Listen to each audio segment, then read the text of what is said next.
The alien market was loud. The air was dusty and dry. Strange creatures shouted and pushed. Colorful banners waved in the wind. In the middle of the market was a metal stage. On that stage stood a small alien girl. She was thin, her body weak, her big eyes full of fear. She had no clothes, only a dirty cloth around her shoulders. People laughed when they saw her. "She's too small," one alien shouted. "She can't work. She can't even walk straight," said another. The auctioneer hit his hammer on the stand. "Let's begin," he said with a grin. "Starting price, 1 credit," he shouted. Laughter exploded in the crowd. 1 credit was nothing. Even trash cost more. The girl stood still. She didn't cry. She had no tears left. "She's a joke," one woman said. "Throw her away," yelled a tall reptile alien. "She should be free, not even worth a collar," said another. But the auctioneer didn't care. He only wanted a sale. "Anyone? 1 credit? Come on," he barked. Then something strange happened. A hand went up at the back of the crowd. It was not a claw, not a tentacle. It was a human hand. The crowd went silent. Everyone turned to see who it was. A tall human man stood there. His face was calm, his eyes serious. The auctioneer blinked. He wasn't sure. "Human, are you sure?" he asked. The man nodded once. "I'll take her," he said in a firm voice. The crowd gasped. Laughter returned, but it was different now. "He's lost his mind. Why would a human want her? She'll break in one day. Maybe he wants to train her as a pet," someone joked. Another shouted, "She's cursed." But the human didn't move. He didn't smile. He didn't answer. He just looked at the small alien girl. The girl looked up at him. Her hands shook, her eyes wide. She didn't understand. No one had ever looked at her like that before. The auctioneer shrugged. "Sold! 1 credit!" he shouted. The hammer hit. The wood again. The deal was done. The human stepped forward. He climbed the stage slowly. The girl took 1 step back, afraid. But he stopped. He knelt down. He didn't touch her. He only held out a small energy bar. Her stomach growled. She hadn't eaten in days. She looked at the bar, then at him. He nodded once more. "Eat," he said softly. She reached out with both hands, took the food. Her fingers were cold and thin. She took a bite. Her eyes watered. Warmth filled her mouth. It was real food. The crowd began to walk away. They had lost interest, but a few still watched, whispering, wondering, why did he raise his hand? The human stood up. He looked down at the girl. "Come with me," he said. She followed. Not because she trusted him yet, but because there was nothing else, no one else, no place else. As they left the stage, the wind blew harder. The market noises faded behind them, but one question stayed in her heart. Why him? Why now? Why her? She didn't know, but the human's hand had never come down. The human walked slowly. The small alien girl followed him. Her feet were bare. The ground was rough and hot. She said nothing. He said nothing too. Crowds looked at them. Some laughed. Some shook their heads. Some pointed and whispered. But the human kept walking, and the girl kept following. They reached the end of the market. There was a transport pod parked near a wall. It was old but clean. The human opened the side door. He stepped inside, then turned to her. She stood outside, her body shaking. She looked at the open door, then at him. He didn't force her. He didn't shout. He just waited. Slowly, she stepped in. The door closed behind her with a soft hiss. She sat on the floor, in the corner, her small arms wrapped around her knees. The pod started moving. The city passed by outside the window. Tall alien buildings, neon signs, flying creatures. But the girl didn't look. She stared at the floor, afraid to believe, afraid to trust. The human opened a small box. He took out a bottle of water. He placed it on the floor near her. She didn't touch it, but her eyes stayed on it. He sat on the other side, far from her, giving her space. She had never seen kindness like this. Kindness without demand. Kindness without chains. After a long silence, he finally spoke.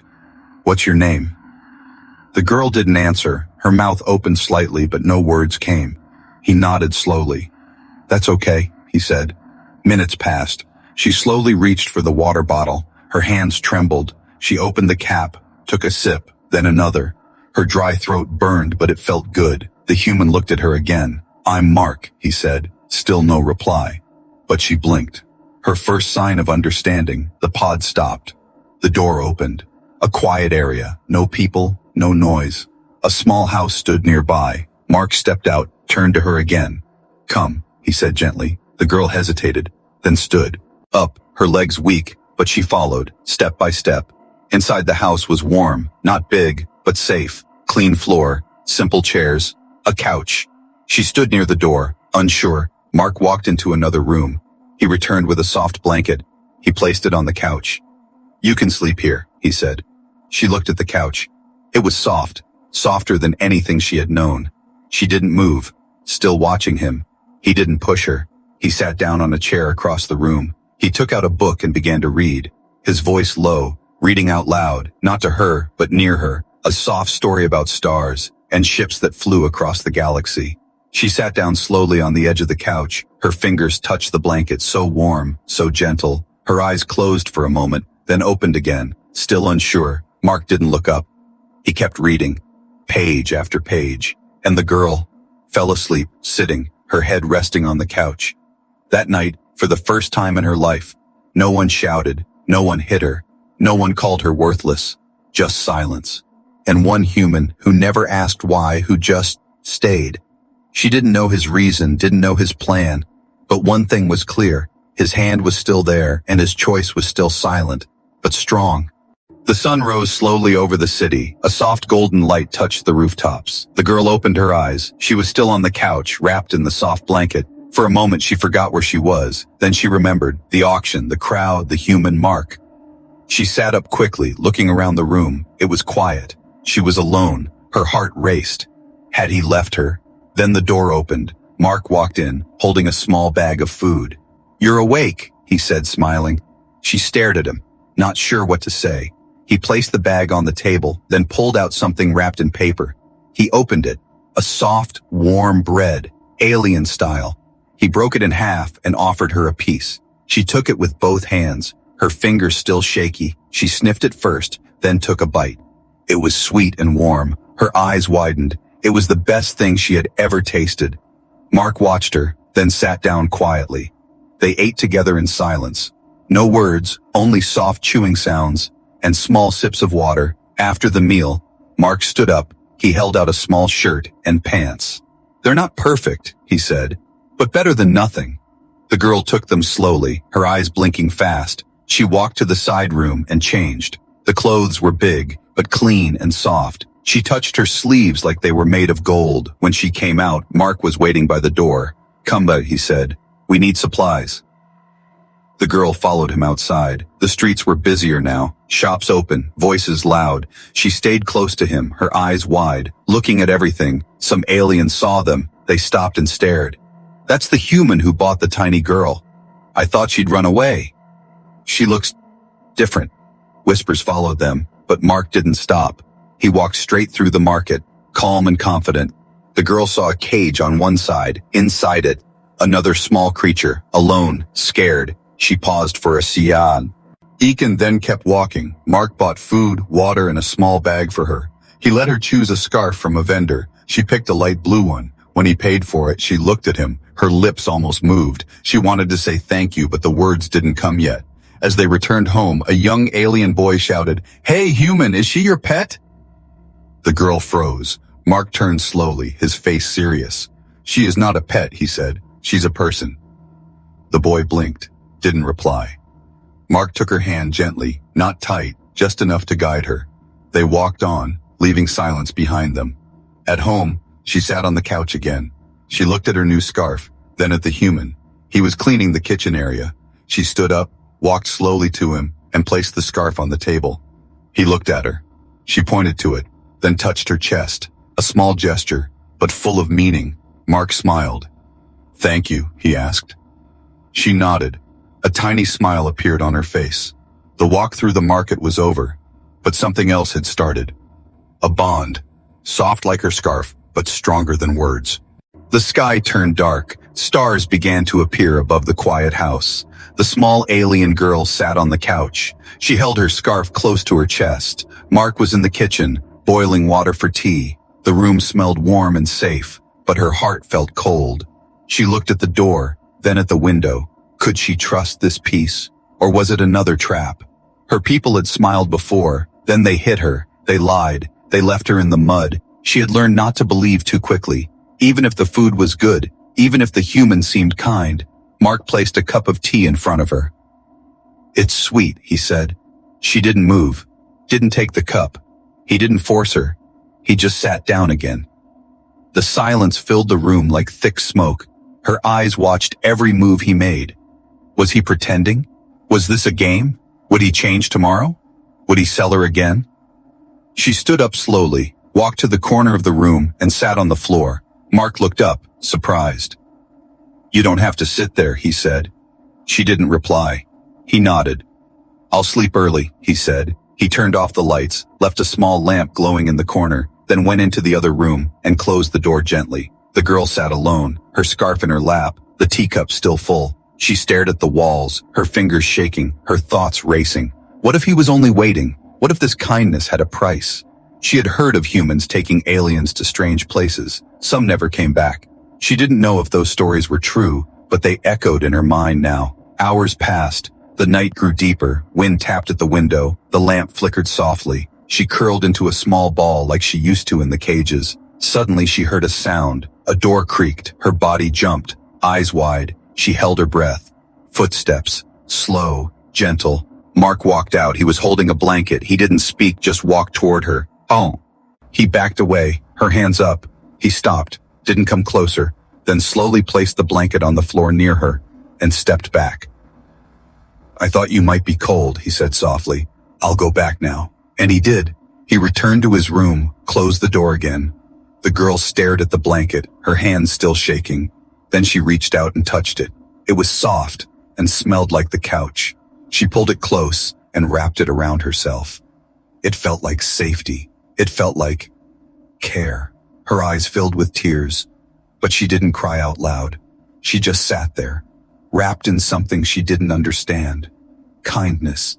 In her heart, a small spark lit up. Maybe, just maybe, this human was different. Maybe.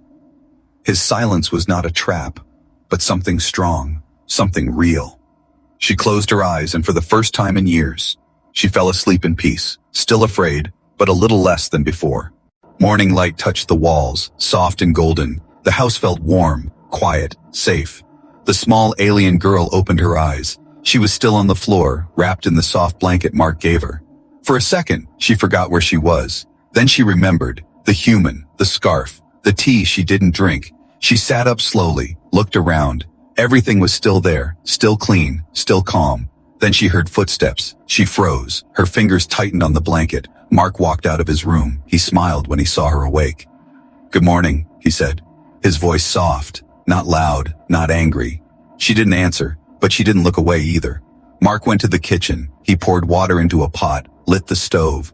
The smell of warm breakfast filled the room. He prepared something simple, bread, fruit, and tea. He placed a small plate on the table, then looked at her. "Would you like to sit here today?" he asked. The girl stood slowly. She walked with quiet steps, like she was afraid the floor might break. She sat on the chair across from him. Her eyes looked down, but her hands didn't shake as much. She picked up a piece of bread, broke it gently, then ate it, bite by bite. Mark didn't rush her. He just ate his own meal quietly. She tasted the fruit. It was soft and sweet. Her mouth felt strange. It had been so long since she ate something fresh. A drop of juice ran down her chin. She wiped it quickly. Mark chuckled softly. "Messy eater," he said, not to insult, but like a joke, a friendly one. The girl looked up at him, surprised. She didn't understand the joke fully, but she saw no meanness in his eyes. He smiled again, and something happened, a soft twitch in her face. Her lips moved, just a little, not a big grin, but a smile, a real one, Mark noticed. He didn't say anything, he just looked at her and smiled back. The room felt brighter, even though the sun was already shining. After breakfast, Mark handed her a small cloth. "To clean your hands," he said. She wiped them slowly, carefully, as if afraid to waste the cloth. He walked to the shelf and took out a book. He pointed to a word. "This is star," he said. She leaned forward, her eyes studying the letters. He showed her another. "This is sky." Then another. "Safe." Her eyes moved from the letters to his face. He waited, patient, kind. She opened her mouth slightly, tried to copy the sounds. Safe, she whispered. Mark's eyes widened. "You said it," he said. "You did great."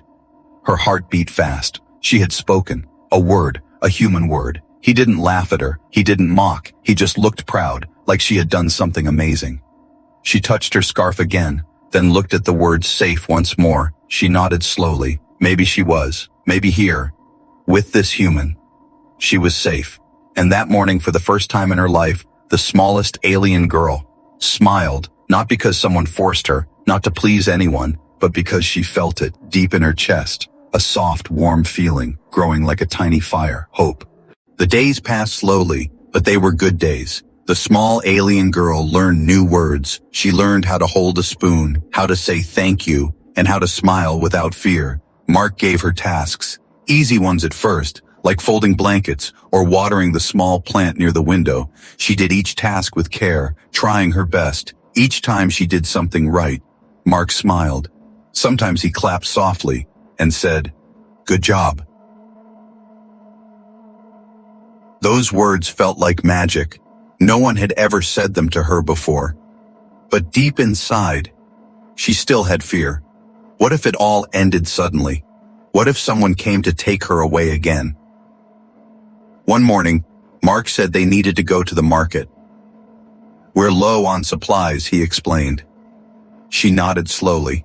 She wasn't as scared as before, but the market still made her nervous. They walked side by side. Mark held a list in his hand. The girl held her blue scarf wrapped gently around her neck. She kept her head low, but her feet didn't shake as much now. They reached the same market, the same noisy place. Shouts and laughter filled the air, but this time, she wasn't alone. Mark was beside her, and that made all the difference. They bought food, clean water, soap and cloth. A few aliens watched them again. Some still whispered, some still laughed, but she didn't hide this time. She stood beside Mark, her back straight, her eyes calm. Then something happened. Loud voices, screams. A group of raiders rushed into the market. 3 tall aliens with masks and weapons. Everyone ran in fear. Shops closed quickly. Goods fell to the ground. The girl grabbed Mark's hand, tight, terrified. Mark pulled her behind a crate. "Stay down," he said. His voice was low but firm. He stepped out to face the raiders. The girl gasped. "No," she whispered. But he was already gone. Mark shouted, "Told them to leave." One of the raiders pointed a weapon at him. The girl what? Ched, frozen. Her heart beat faster than ever before. She had to run. That's what she always did. Hide, run, survive. That's what she had been taught. But this time, something inside her changed. Mark had protected her, fed her, taught her, treated her like a person. She couldn't leave him. Not now. Not like this. Her legs moved without thinking. She ran forward, stood in front of Mark, her arms wide. The raider laughed. "A tiny thing wants to fight?" Mark tried to pull her back, but she shouted, a sound loud and sharp. "Stop!" Everyone froze, even the raiders, even herself. She had spoken, strong, clear, with power. The lead raider paused, then snorted. "This one's not worth it." They turned away, vanished into the shadows. The market was silent. People peeked out from behind walls. Mark looked at her, eyes full of shock and pride. You stopped them," he said. She looked at her hands, still shaking, but she nodded. "I didn't run," she whispered. Mark knelt down, placed a hand on her shoulder. "No, you didn't," he said. "You stood strong." And at that moment, in the middle of the broken market, surrounded by silence, the smallest alien girl in the city became a warrior, not with fists, but with courage. Her test of strength had come, and she passed. The market was still quiet. Shops slowly reopened. People came out of hiding, but their eyes were not on the raiders. Their eyes were on the girl. The small alien girl stood beside Mark, her chest rising fast, her hands shaking, but her feet stayed firm. She hadn't run, she had stood, and they had listened. Mark looked at her with pride, not as someone weak, not as someone broken, but as someone brave, someone who mattered. A fruit vendor stepped forward. He looked at the girl, then placed an apple in her hand. "No charge," he said quietly. "Thank you for protecting us." She blinked, holding the apple close, her heart warm. She had never been thanked before. One by one, others nodded at her. No more laughter, no more mocking, only quiet respect. Mark placed a hand on her shoulder. "Let's go home," he said. She nodded, and they walked back through the market, not hiding, not afraid. That night, the stars were brighter than ever. The house felt different. Not just a shelter. It felt like a home. Mark made soup. She helped stir it. They ate together. She smiled more now, not just with her lips, but with her eyes.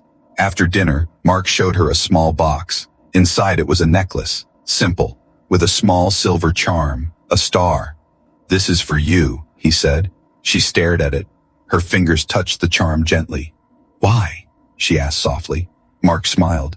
"Because you shine," he said, "even when the world tried to put out your light." Her eyes filled with tears. But this time, they were not from fear. They were from something else. Something gentle. Something beautiful. She wore the necklace proudly, touched it often, as if checking it was still real. Days turned into weeks. She learned more words. She learned how to write her name. She laughed. She played. And sometimes, she even sang. One afternoon, she and Mark sat outside the house, watching the sun go down. She looked at him and asked, "Why did you raise your hand?" Mark was quiet for a moment, then said, "Because no one else did." She tilted her head. "I was nothing," she whispered. He shook his head. "You were never nothing. You were just waiting for someone to see you." She looked at her hands, then at the sky, her voice small but sure. "You saw me." Mark nodded. "And I never put my hand down. Not once." The wind moved gently through the trees. She leaned her head against his arm, safe, strong, loved. She had been sold for one credit, laughed at by the crowd, forgotten by her people. But one human raised his hand and changed her life. Not because she was useful, not because she was strong, but because she was worth it, just as she was. And from that moment on, everyone who saw them together knew the truth. The human who raised his hand had never let it fall, and the girl he chose became more than anyone ever believed, because one act of kindness, one brave hand, changed everything. The next morning, sunlight touched the window again. The little alien girl opened her eyes. She wasn't on the floor anymore. She now had her own bed, soft, warm, and full of peace. She stretched her arms, sat up, and looked at the necklace around her neck, the silver star still there, still shining, just like her heart. She walked out into the small kitchen. Mark was already awake. He was cooking breakfast. He looked at her and smiled. "Morning, brave girl," he said. She smiled back. This time, a full smile. No fear, no hiding. They ate together. She poured water into cups. He passed her a slice of fruit. They didn't need many words anymore. The silence between them was comfortable, like family. After the meal, Mark placed a small notebook on the table. He pointed to a blank page. "I think it's time," he said. She tilted her head. "Time for what?" she asked. Mark picked up a pen, then pointed to the top of the page. "You need a name," he said gently. Her eyes widened. A name. She looked down at the paper. Her fingers touched it slowly, softly. I never had one," she whispered. Mark nodded. "I know. But now you do." She thought for a while, then picked up the pen. She wrote one word, slowly, letter by letter. It wasn't perfect, but it was hers. Luma. She whispered the word. Mark looked at it, then smiled. "Luma," he repeated. "It's beautiful." Her heart beat faster. It was real now. She wasn't just the small girl. She was Luma, a girl with a name, a girl with a home. Mark clapped his hands once. "Let's celebrate," he said. He stood up and walked to the corner. He pulled out something wrapped in cloth. Luma watched with wide eyes. He unwrapped it slowly. Inside was a small cake, simple but sweet, with tiny stars drawn in cream on top. Luma gasped. What is this?" Mark smiled. "Your birthday," he said. She blinked. "I don't have one." "You do." "Now," he replied. "Today is the day you chose your name. Today is your new beginning." He lit a small candle on top. "Make a wish," he whispered. Luma closed her eyes. She held her hands together and made a silent wish. Then she blew the candle. Mark clapped. She laughed. For the first time ever, a real, bright laugh. It filled the whole house. They shared the cake, one bite at a time, sweet, soft, warm, just like the feeling in her heart. Later that evening, Luma sat outside under the stars. She looked up at the sky. She wasn't alone anymore. She wasn't forgotten. She wasn't nothing. She was Luma, a girl with courage, a girl with hope, a girl who had been chosen by a human, and who chose to live. Mark stepped outside. He sat beside her. They watched the stars together, side by side. Luma touched the necklace around her neck, then whispered, "Thank you for raising your hand." Mark didn't reply with words. He just smiled, because she already knew the answer. The hand he raised that day never fell. And now, it held something more than a life. It held a name, a future, a family, and the galaxy would never forget the girl called Luma. Luma stood in front of the mirror. She touched her scarf gently. It still smelled like the day she got it. It reminded her of safety. It reminded her of Mark. She had grown stronger. Her steps were steady now. Her voice was clear. She no longer looked afraid. She looked ready. Mark watched her from the door. He was proud. She had come so far, from a small, broken girl to someone full of light. Today was a special day. Luma was going back to the market, but not as a scared child. She was going as herself, as Luma. With a promise in her heart, she held a small bag in her hands. Inside it, extra food, clean clothes, and soft blankets. "Are you sure?" Mark asked. She nodded. "I have to," she said. "There are more, like me." Mark didn't stop her. He knew her heart, and he trusted her. He walked with her to the same market, the place where it all began. People still remembered her. Whispers started again, but this time, not with laughter. They whispered her name. They looked at her with respect. She walked to the auction stage. It was empty today. No children, no cages. But she still remembered the feeling. She still remembered the fear. She stood on the stage. She held up a small sign. It said, "Need help? Come to me." Some laughed again, but not for long. Soon, a tiny alien boy stepped out from the shadows. Then another girl, then two more, all small, all afraid, all broken. Luma knelt down. She gave them food, wrapped one in a blanket, gave another her last fruit. She smiled at each of them, the same way Mark smiled at her once. "You're safe now," she said. One girl looked up, tears in her eyes. "Why are you helping us?" she asked. Luma smiled gently. "Because someone once helped me, and now it's my turn." More people watched. Some started helping too. A merchant gave shoes, a baker gave bread. Something had changed, and it started with her that night. Luma returned home. She was tired, but happy. Mark was waiting at the door. She ran into his arms. He hugged her tight. "You did it," he whispered. Luma nodded. "There's still more to do," she said. Mark smiled. "I know you'll do it." She sat down and opened her notebook. She wrote a new page. "My promise. I will never let another child feel alone." She drew a small star next to it. That night, as she lay in bed, she whispered to herself, "I was saved. Not to forget, but to save others too." The stars outside twinkled softly. Her necklace glowed under the moonlight. She held it close and closed her eyes. Luma had a name, a home, a family, and now, a purpose. Her promise was clear, and her heart was strong. She was once sold for one credit, but now, she gave hope worth more than any price, and as the stars watched from above, they knew the girl once forgotten would never forget others, because the hand that lifted her taught her to lift others too, and that was Luma's promise. The next morning, Luma woke up early. The sky was soft and gray. A quiet wind moved through the trees. She sat on her bed, holding her notebook. She opened to the last page, her promise still written there. She read it again and smiled. It gave her strength. It reminded her who she was now. She stepped outside. Mark was in the garden. He was planting new seeds. He looked up and waved. "Going somewhere?" he asked. Luma nodded. "Back to the market," she said. Mark walked over. He handed her a bag filled with food. "Take this with you," he said. "You'll need it." She hugged him tightly.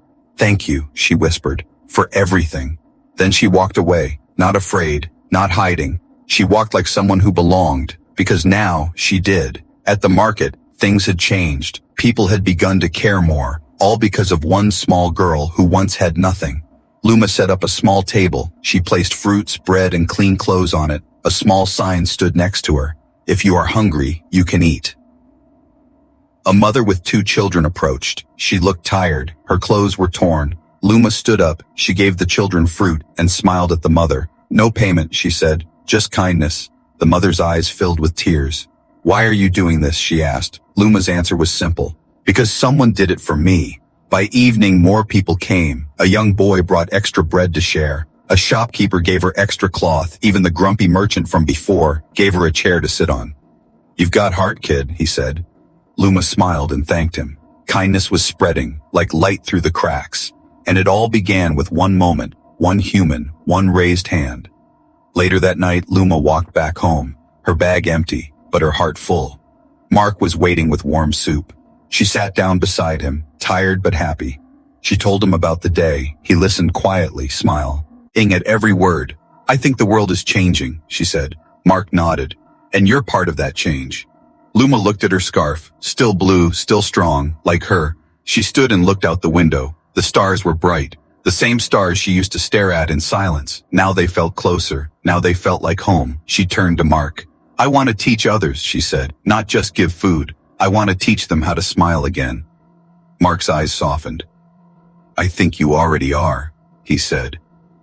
That night, as she lay in bed, she thought of all the children she met, all the ones still hiding, still waiting, and she promised herself again, "I will find them. I will help them. I will love them the way I was loved."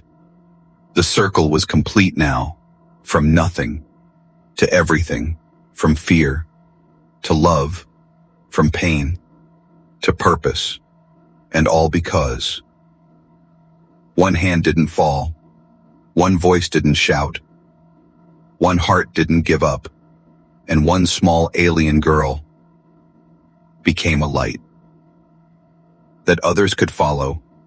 Her name was Luma, and her story had only just begun.